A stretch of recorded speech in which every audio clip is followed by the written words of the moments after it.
Abbaan nagaa liban ilattuu nagaa ladisaa nama haaskiisuun cuftii nagaa leelloon mirgitee holagu waaqaan roobee haala dambalagu warraa bulaa deebana hangafa waan dhambula coqostaa wal jalaallata warraa bulaa deebana.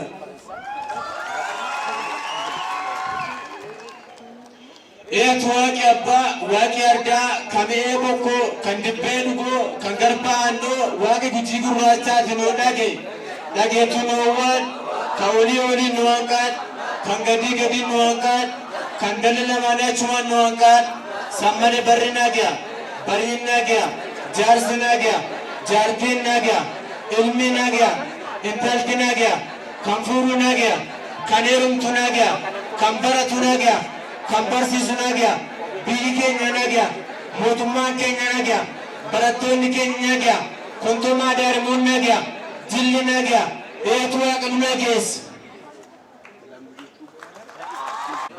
Faatee waaqni sii dhagee lafti sii dhagee dhibbi sii dhagee dhibaayyuu sii dhagee gadaan sii dhagee gadamoojjii sii dhagee kaaka sii dhagee kaarra sii dhagee gadabi si galchi gadaa si hulluuqsi si deebisi barii sii deebisi barakata sii deebisi warra boruu si godhi warra horuu si godhi rooba nagaa haa roobu kan facaasne haa maru wanta lafaa ba'e looni haa sifaa'u wanti looni ba'e nuuf haa sifaa'u gadaan nu qabnu roobaa nagaa dahi gadaa wayyoomaa dahi sun haa taatu.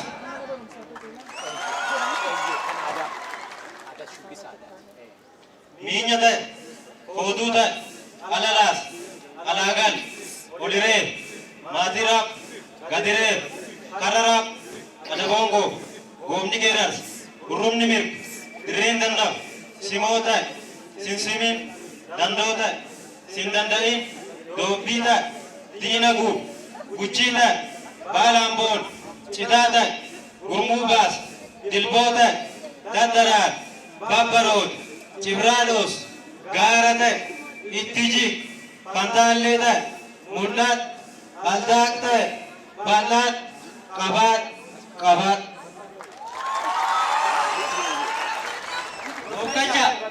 Hokkacha hayyee waaqa uumamaa waaqa burqaa walaabu waaqa sagaltamman garbaa waaqa sagalan booranaa waaqa torban baarentu waaqa bokkuu gurraachaa waaqa cijoo gurraattii waaqa shanan gadaa oromoo nagaa nu bulchite nagaa nu bulchi irraa qora nu oolchi doogora nu oolchi xiqqaa nu guddisi guddaa nu mul'isi biyya keenya biyya nagaa nu godhi rooba nagaa nu roobi gadaa roobaa nagaa barri kufaa gabbina gabbisi waaqa. Abba baras tani roba warsabari amara nagaya ala nagaya abba nagaya biya nagaya barata nagaya baksisa nagaya festival nagaya wati nagaya murdu tani murdu hoaje horamulari mana Zunjinda Jabin Rashiman Sheshangman Ejola University Arsia Sallam Kolega unda dursa nagaan waaqayyoo isiniif haa ta'u jecha nuti barattoota mana barumsa ifa boruu bultii addaa sadarkaa lammaffaa beekalleeti. Egaa nutis amma ijoolleen keessan keessummoota keenya kabajaa kan federaalaa naannoo hunda keessaniin baga nagaan dhuftan anaa dhufuu isiniin jenna. Egaa nutis ijoolleen keessan har'a kan isiniif qabannee dhufne sagantaan feestivaalii tokkoon dhiyaachuu isaatiin dura afaanota hanga har'aatti barachaa turreen afaanota biyya keessa fi afaanota biyya alaa afaanota ja'an qophii seensaa isiniif taasisna. Kunis immoo kan taasifamu afaan Oromootiin ana barattuu Naanaatii Girmaa, afaan Amaariffaatiin barattuu Assee Zarihuun, afaan Ingiliffaatiin barattuu Mirat Bafqaaduu, afaan Faransaayiin barattuu Susaayeen Baqqalee, afaan Chaayiniffaan barattuu Awulat Baataa, afaan Arabiffaan barataa Amiir Xayyibii. Isinis hanga xumura sagantaa keenyaatti akka waliin turtan kabajaan isin gaafanna.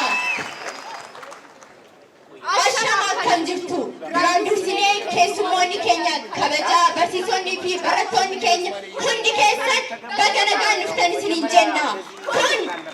Kuni feestivaalii manni barumsaa bultii addaa fi manni barumsaa addaa Oromiyaa sadarkaa lammaffaa walta'iinsa biiroo barnoota Oromiyaa fi yuunivarsiitii Arsiitiin magaalaa Asallaatti qophaa'edha. Ammallee badeebiin baga nagaan dhuftan isiniin jenna. ሰላም ጤና ይስጥልን ክቡራን እንግዶች መምህራን እንዲሁም ተማሪዎች እንኳን በሰላም መጣችሁ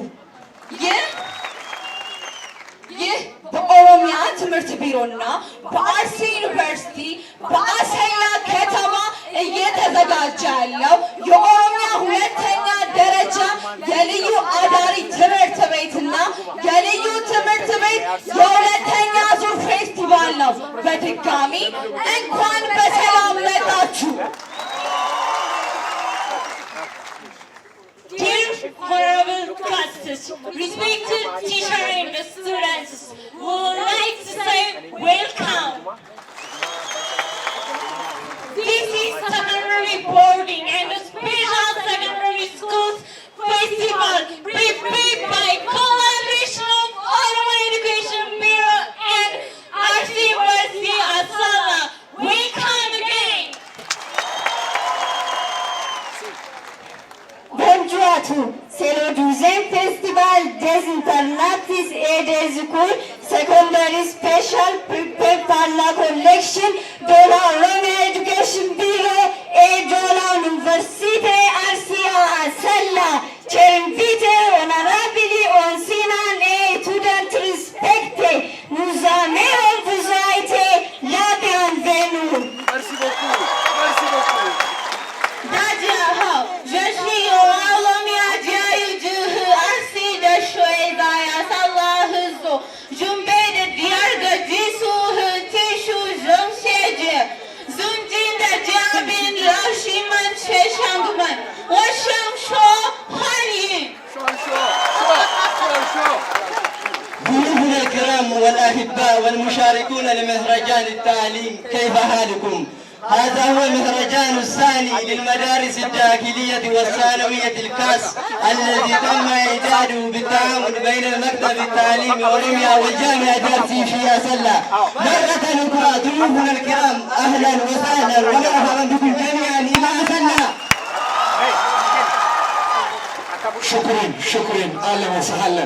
كبجما بروفيسور برانو نجا ministeera barnootaa mootummaa federaalaa Itoophiyaa kabajamoo obbo Bayyanaa Birasaa pirezidaantii itti aanaa hoogganaa fi hoogganaa biiroo barnootaa naannoo Sidaamaa kabajamaa obbo Alammaa Zawudee pirezidaantii itti aanaa fi hoogganaa biiroo barnoota naannoo Kibba Lixa Itoophiyaa kabajamaa obbo Adinaan Hajii itti gaafatamaa waajjira paartii badhaadhinaa magaalaa Asallaa kabajamtoota pirezidaantoota yuunivarsiitiiwwan garaa garaa irraa dhuftan kabajamtoota keessummoota kee kabajamtoota bakka bu'oota embassy French. I want to recognize the presence of French embassy delegation here. Thank you for your coming. kabajamtoota hooggantoota magaalaa Asallaa fi uummata ishii kabajamtoota keessummoota affeeramtan abbaa sirna kanaa kan taatan barattoota qaxalee manneen barnoota addaa fi bultii addaa irraa dhuftan akkasumas barsiisota kee hunda dura baga feestivaalii marsaa lammaffaatiin isin ga'ee waliin geenye baga nagaan dhuftan anaan dhufu isin jechuun barbaada. Feestivaaliin marsaa tokkoffaa yookiin marsaa duraa Yuunivarsiitii Saayinsii fi Teekinooloojii Adaamaa keessatti gaggeeffamuun isaanii yaadatama. Wayita san keessummaa kabajaa ta'anii kan nu argan Piroofeesar Biraanuu Naggaa turanii har'as barattoota keenya waan jaalataniif jajjabeessuu waan barbaadaniif yeroo lammaffaatiif Asallaa dhufuu isaaniitiif Piroofeesar Biraanuu Naggaa guddisee galateeffachuun barbaada. Kabajamaa Piroofeesar Biraanuu kabajamtoota keessummoota keenya. Biiroon barnoota Oromiyaa cabiinsa qulqullina barnootaa fooyyessuuf hojii hedduu hojjetee jira. hojjechaas jira. Kana keessaa ijaarsi mana barumsaa bu'uura boruu, ijaarsi manneen barnoota bultii addaa, hundeeffamni manneen barnoota addaa, dhiyeessiin nyaata barattootaa, akkasumaanis immoo hundeessuun jiddugala qorannoo fi dagaagina ogummaa isaan ijoodha. Keessaawuu yeroo ammaa kanatti manneen barnoota bu'uura boruu 15,225 waggaa 3 keessatti ijaaruudhaan barnoonni keenya jalanan akka fooyya'u gochuuf daa'imman miliyoona 1,800 barsiisaa jira. Kana qofa otoo hin taane manneen barnoota waldaa misooma Oromiyaa dabalatee Oromiyaa keessatti manneen barnoota bultii addaa 9 akkasumas immoo manneen barnoota addaa 32 keessatti barattoota 10,632 barsiisaa jira. Barattoota kana keessaa bara kana manneen barnoota addaa keessatti yeroo duraatiif ijoolleen 1,632 qormaata guutuu biyyoolessaa fudhatanii jiru. Qabxii guddaa akka fidan shakkii takkaallee hin qabu. Kabajamaa Profeesar Biraanuu, kabajamtoota keessummoota keenya. Feestivaaliin barattoota manneen barnoota addaa fi bultii addaa jidduutti gaggeeffamu kun kaayyoo 4 of keessaa qaba. Inni tokkoffaan kalaqa jajjabeessuudha. Akkuma ganama kanaaltan kalaqa baay'eetu jira. Yaa ta'u malee ijoolleen kalaqa kana argisiisanii asumaan kan dhaabbatu odoo hin taane mootummaan naannoo Oromiyaa kan fuula dura uummataa ifa godhu Inistituutii Saayinsii fi Teekinooloojii Shaggar hundeessaa jira. Instituutiiniin kun ijoollee kalaqa addaa qaban kana fudhatanii Profeesara jajjaboo biyya alaatiin barsiisuudhaan kalaqni isaanii gara inkubeeshin seektarii akkasumas immoo inkubeeshin irraa gara maas piroodakshinii kan deemu ta'uu isaa isin mirkaneessuun barbaada.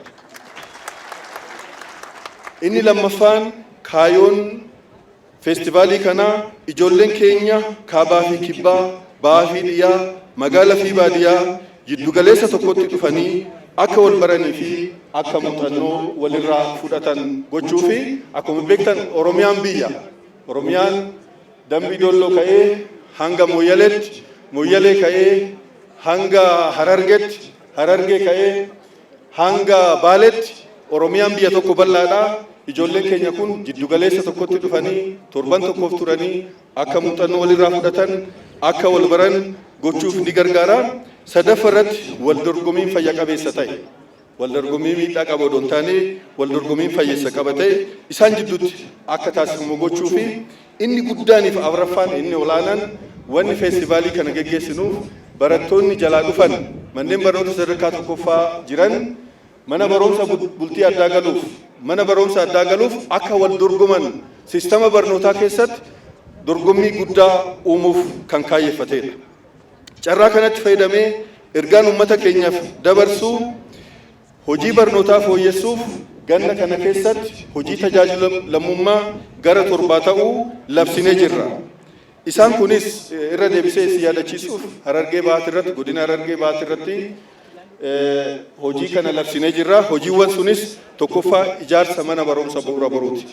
Ijaarsa mana barumsa bu'uura boruu ganna kanarraa kaasnee 5,000 ijaaruutti jirra. Kanaafuu hojii kanarratti uummanni keenya akka gargaaru barbaanna. Lammaffaan ijaarsa mana barumsa sadarkaa tokkoffaa mana boruu doontaan ijaarsa sadarkaa tokkoffaa 1,000 ijaaruutti deemaa jirra. Kanarrattis tumsaa akka nu gootan barbaanna. Sadaffaa mana barsiisaa ijaaruun baay'ee barsiisaadha. Magaalaa keessatti lafa kenninaa fi baadiyyaa keessatti mana ijaarraa. Kanaafuu barsiisonni keenya akka kaka'an barumsa irratti akka ciman waan qaban akka gumaachan mana jireenya isaanii 8,943 ijaaruuf taana kanarratti tumsa akka nu gootan barbaanna. Afraffaa irratti manneen barnootaa keenya sadarkaan isaanii baay'ee gadi aanaadha. Sadarkaa manneen barnootaa fooyyessuu qabna. Ministeerri barnoota ganna darbee timirti latuult sagantaa jedhuun hojii guddaa labsuun isaa hin jira. Hojiin kun kan itti fufu ta'a jechaadha. Waggaa 3-4 kan itti fufu. Kanaaf sadarkaa manneen barnootaa 2,948 hojjechuuf labsinee jirra. Kanarrattis akka tumsa nu gootan ni barbaanna. Gara biraatiin immoo ga'eessota barsiisuu qaba. Hawaasni barachuu qaba. Hawaasni hin baranne tokkoffaa ijoollee isaa barsiisuu hin rakkata. Sirna dimokiraasii keessatti dorgomuu hin danda'u. Ekstenshinii qonnaa ta'e fayyaa keessatti fayyaa ofii eeguuf oomisha isaa guddisuuf hin rakkata. hawaasan baranne keessatti yakkillee hin babal'ataa kun akka hin taane ga'eessota keenya barsiisuu qabnaa. Kanaafuu ganna kana ga'eessota 900 barsiisutti jirra. Ijoolleen yuunivarsiitiirraa dhufan barsiisonni namoonni eeyyamaa taatan hawaasa keenya akka barsiistan adaraa isiniin jechuun barbaada. Gara biraatiin immoo ijoollee kutaa 6, 8, 12 barattoota miliyoona 1.7 ta'aniif tuutoriyaalii kennuu feena. Tuutoriyaalii kana akka kennitan bakka jirtanitti ijoollee keenya akka jajjabeessan adaraa jechuun barbaada. Dhumarratti akkuma ganama kana feestivaalii irratti ilaaltan addunyaa fuula duraa addunyaa dijitaalawaati. Kanaaf biiroon barnoota Oromiyaa aanaa hunda keessatti dijitaal paariin tokkoon tokko akka jiraatu labsee jira. Kanaaf isa keessatti hirmaannaa akka gootan koompitara bituun nama leenjisuudhaan akkasumaanis immoo ijaarsa keessatti akka hirmaatan hadaraa isinii jechuun barbaada. Dhuma irratti sagantaan kun akka milkaa'u kan nu gargaaran keessaa'uu yuunivarsiitiin Arsii hedduu galateeffachuun barbaada. Bulchiinsa magaalaa Asallaa guddisee galateeffachuun barbaada. Akkasumaanis immoo pireezidantoonni yuunivarsiitii keenyaa cabiinsi barnoota keenyaa akka fooyya'u manneen barnoota addaa manneen barnoota bultii addaa gargaaraa jiru. Hojii isaan hojjetan kanaan akka mootummaa naannoo Oromiyaatti Profeesar Biraanuu Jaduratti ulfaadhaa galatoomaa isaaniin jechuun barbaada. Egaa feestivaaliin guyyaa 7 tokkoof yookiin guyyaa 7 turu kun ifaan ifatti saaqamuusaa akka nuuf addeessan Profeesar Biraaኑun asitti affeeraa ulfaadhaa galatoomaa. ትኩረት ደግሞ ዝም ብሎ የተማሪ ቁጥር ለመጨመር ሳይሆን ጥራት ያለው ትምህርት ለማስተማር የወደፊቱን የአገር መሪዎች ለማብቃት እየተደረገ ያለው እንቅስቃሴ በጣም ደስ የሚል ነውና ይሄንን ማመስገን ፈልጋለሁ። የኢትዮጵያ ትምህርት እየተቀየረ ነው። ተማሪዎቹ የበለጠ ታውቁታላችሁ። እንደ ከዚህ በፊቱ እየቀለዳችሁ እየሰረቃችሁ ፈተና ማለፍ የሚባል ነገር ቀርቷል። አሁን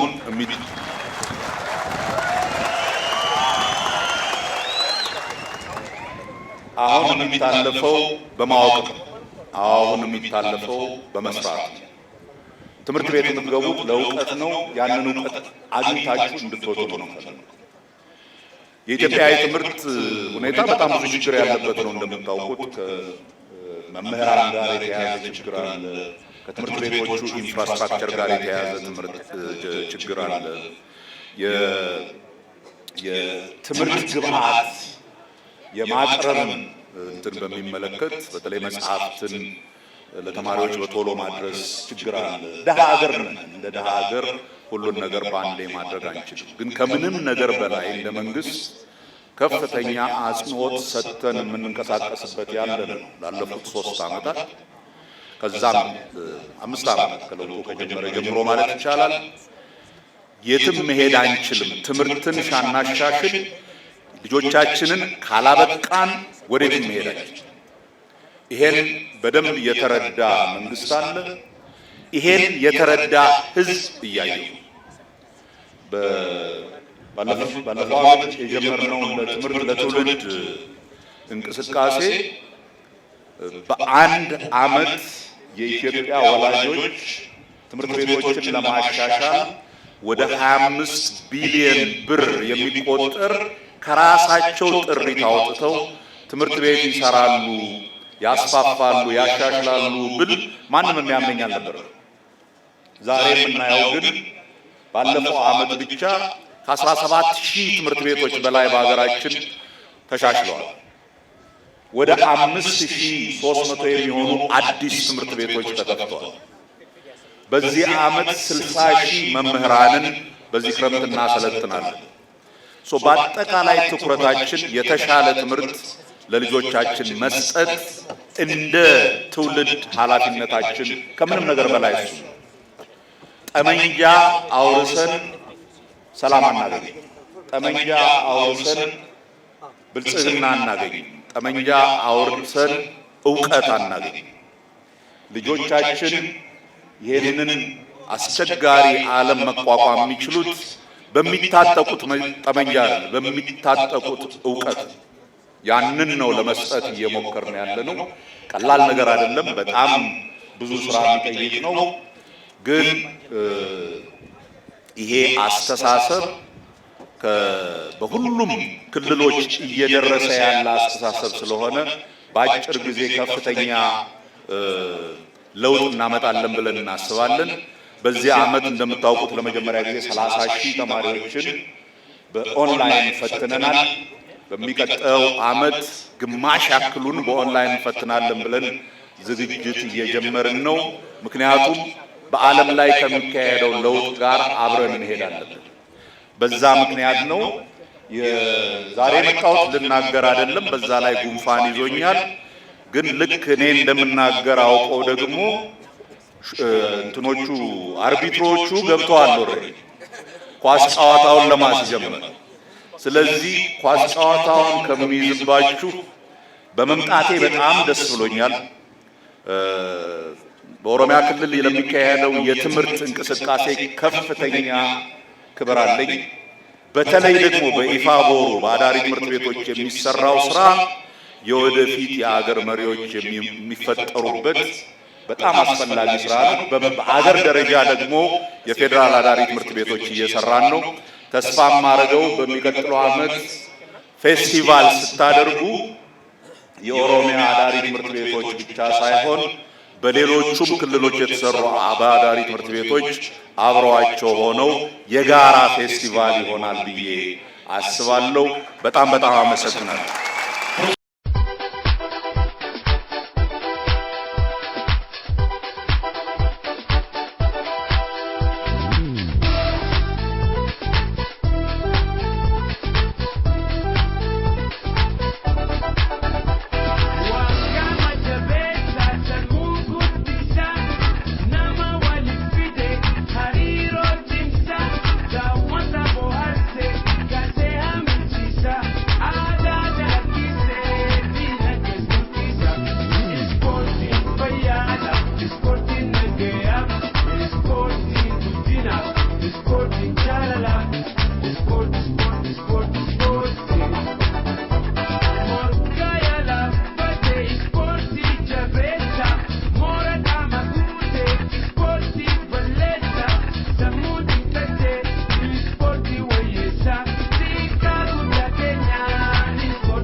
kalama sadi afre mirga gore bita gor samaif fousa sosoha shafisa inna sijabesa irrete sanjimsa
Dr. Birhaanuu Masqal Xannaan jedhanii pirezidaantii Yuunivarsiitii Barnootaa Kotobeeti.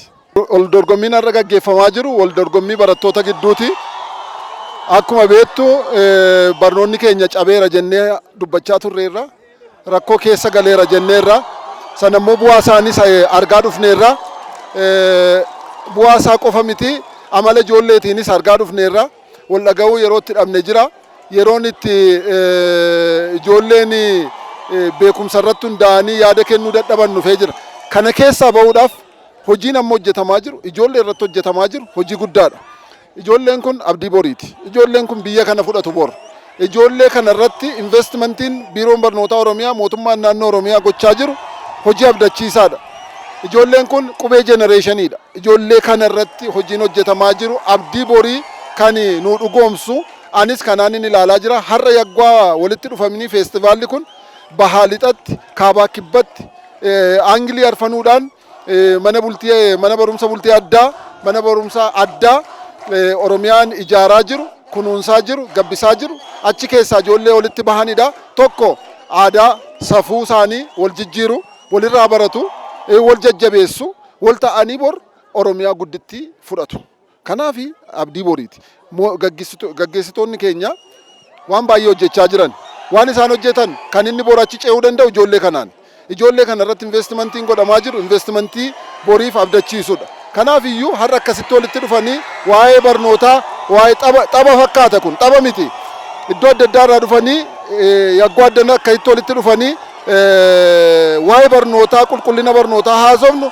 achi gaafa deebi'anii inni cimaan inni dadhabaan isa cimaarraa barata inni laafaan isa tokkorraa barata walitti dhufanii gurmaa'anii bor biyya kanaaf abdii ta'u leegaasii gaggeessitoota keenyaas leegaasii biyya kanaas bor itti fufsiisu jechuudha yoo ijoolleen kun har'a cimanii itti hin fufsiisne waan har'a nuyi hojjennu hundumtu bor karaatti iddoo wayiitti cabuu danda'a amma garuu abdachiisaadha hin cabu itti fufam ijoolleen kun hin guddatu ijoolleen kun biyya nurkaafuudha ijoolleen kun abdii keenya boriiti kanaafiyyuu waan abdachiisuun argee ijoollee kana qabannee badhaadhinni nuyi yaadnu hin dhugooma jedhee nan fudhadha.